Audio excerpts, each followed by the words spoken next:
Hello, my name is Jennifer Weber, and I am a PhD student at the University of Colorado Boulder in cognitive psychology and cognitive science. Today, I will be discussing an investigation of how different types of activities that are prevalent in children's lives relate to both their fluid and crystallized cognition. So global cognition has typically been broken down into these two distinct categories. So fluid cognition is the ability to reason and think flexibly, and it typically develops and then peaks in early adulthood. The other type of cognition is crystallized intelligence, which is also known as the knowledge and skills that you accumulate throughout your lifetime. There has been some debate about how genetically determined versus environmentally amenable these facets of cognition are, though as I will show shortly, there are undeniable links to the environment. Whether or not these links effectively change cognition remains up for debate, but not all activities may be equally related to these two aspects of cognition. For instance, physical exercise, or what I will be referring to as sports in my talk, have been linked in some studies to functional and structural differences in brain areas related to fluid functioning. And some exercise interventions have shown improved executive functioning, which is an aspect of fluid functioning. However, one other study shows that physical activity impacts crystallized measures instead. And within the dataset that I'll be using today, two opposing findings reveal that getting the recommended daily amount of exercise may or may not be related to global cognition, or that composite of both fluid and crystallized measures. We can also look at other extracurriculars that fall into a slightly different category. Artistic or thought-provoking type activities, which I will be referring to as arts in my talk. Though creativity, as authors define it, has been significantly linked to only fluid cognition, divergent thinking, supposedly a similar construct, has been linked to both fluid and crystallized measures. Similarly, though children who play musical instruments show higher fluid intelligence scores, chess expertise correlates with both types of cognition. However, often these studies exploring adolescents' activities and cognition use different designs and measures, impeding the ability to generalize findings. More research using standardized cognitive measures and studies that include all the activities of interest simultaneously could contribute greatly to these debates that we see emerging here.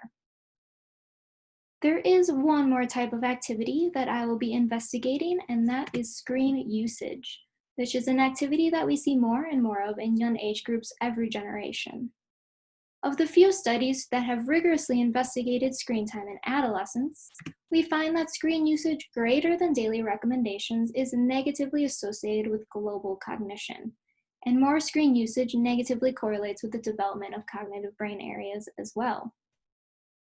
Looking at a specific type of screen time that has been a hot button issue in the past, or video gaming, Sala and colleagues found that video game skill, or long-term video game usage, positively predicts both spatial reasoning and visual attention, which are both aspects of fluid cognition.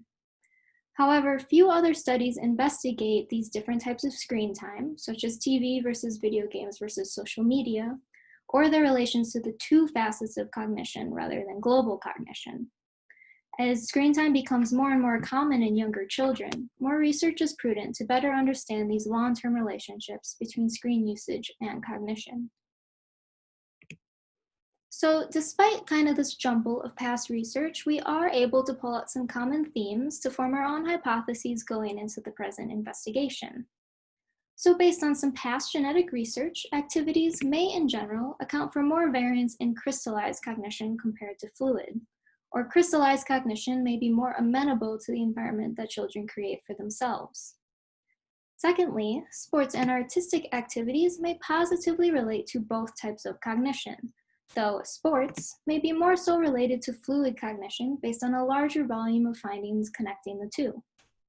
Finally, most screen time measures may be negatively related to both types of cognition, though some, such as video games, may see positive effects specifically on fluid reasoning. For my investigation, I will be utilizing the Adolescent Brain Cognitive Development, or ABCD, baseline cohort, which is comprised of almost 12,000 9 to 11-year-olds. What makes this dataset unique is that these children were recruited from across the United States in order to approximate the US population on key demographic and socioeconomic variables. I will be using a standardized cognitive assessment called the NIH Cognitive Toolbox that tests children on 7 tasks, broken down into 5 fluid and 2 crystallized measures to make these 2 separate composite scores. For my extracurricular variables, I calculated hours over the lifetime spent participating in different activities based on a Parent Reports Sports and Activities questionnaire. This is then farther summed into an arts composite, comprised of 6 activities such as music, crafts, and competitive games like chess, and a sports composite made up of 22 different sports activities. We also broke down reading for leisure into its own separate variable altogether, as both crystallized tasks are linguistic in nature, and we thought reading, a linguistic activity, may warrant separate attention in the models. The final independent variables were calculated as average hours per day participating in recreational screen time. Screen time was reported on in 6 different categories, which was TV and movies, watching videos like YouTube, video gaming, texting, social media, and video chatting. Notice that those activities that may typically use a cell phone, such as texting, social media, and video chatting, were all relatively unused in this young age group. I will be analyzing this data using general linear mixed models, first with fixed effects for each of our variables of interest, so that is sports, arts, reading. I also included an interaction with sports and arts since they are both similarly extracurriculars, and also those screen time measures. We also included fixed effects for those key demographic and socioeconomic variables, which were also been controlled for previously in other studies that use this ABCD dataset.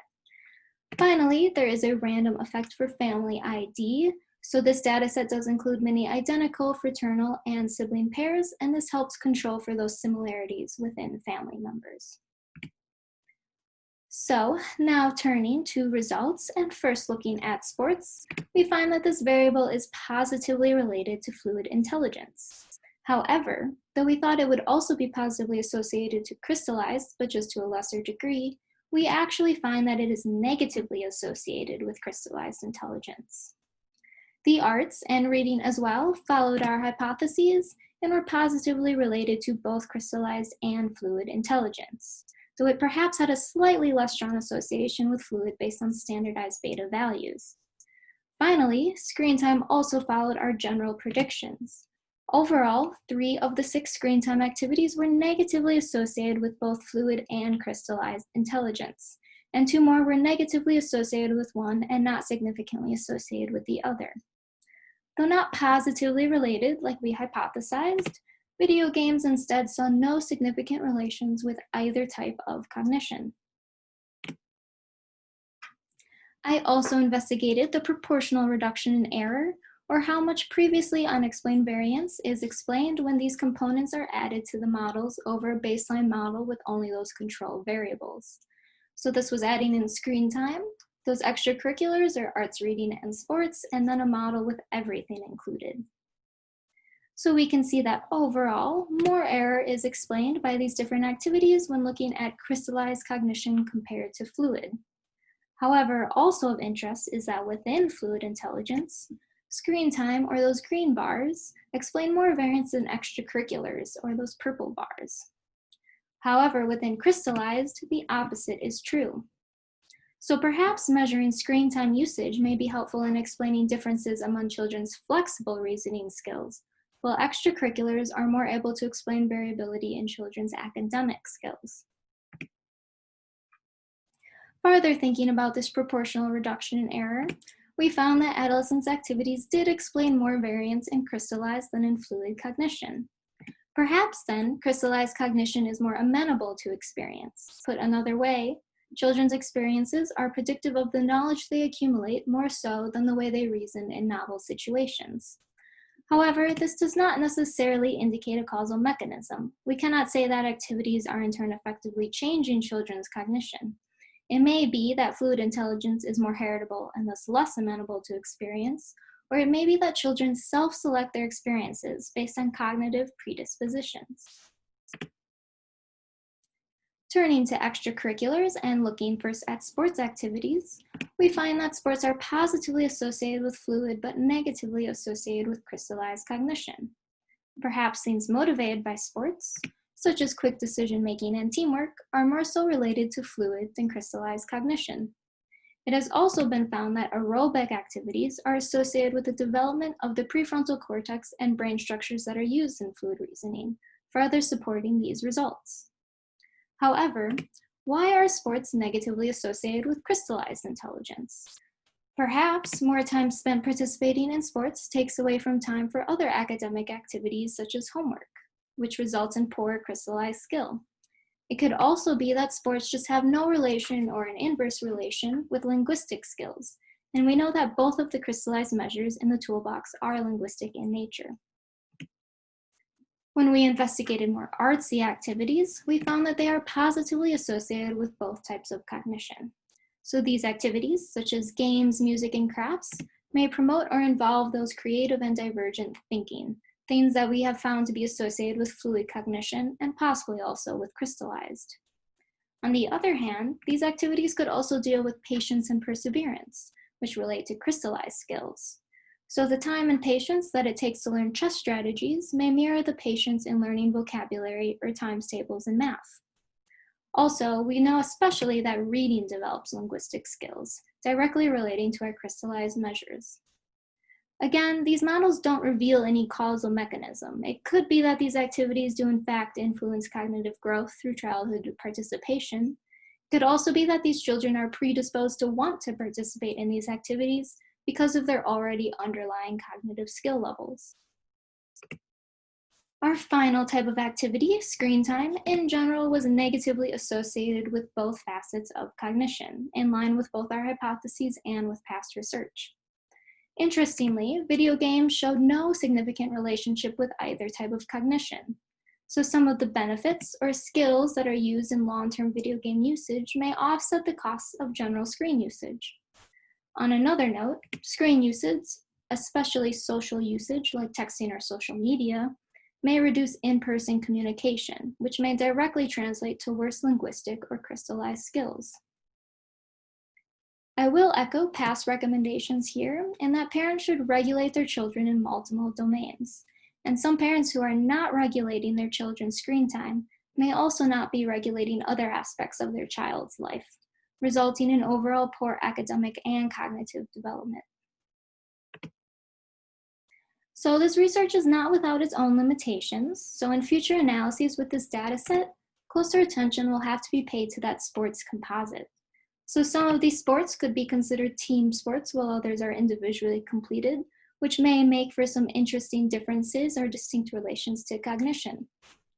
Further, because most past research has investigated physical activity rather than sports activities per se, looking at aerobic versus anaerobic sports could also lead to some interesting differences.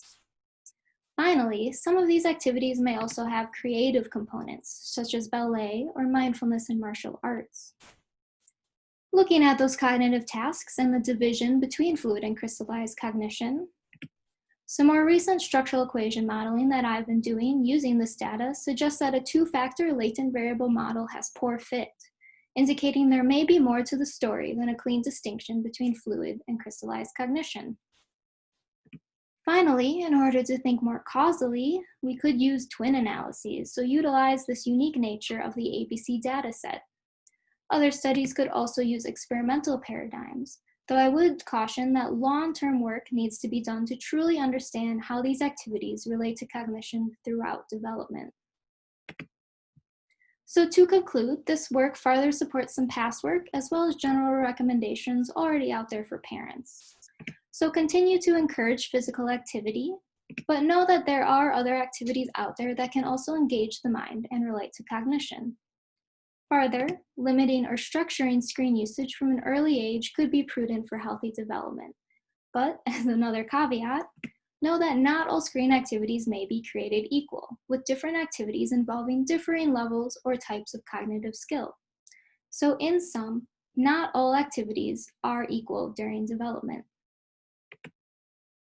So with that, thank you for listening. And again, my name is Jennifer Weber, and let me know if you have any questions or comments.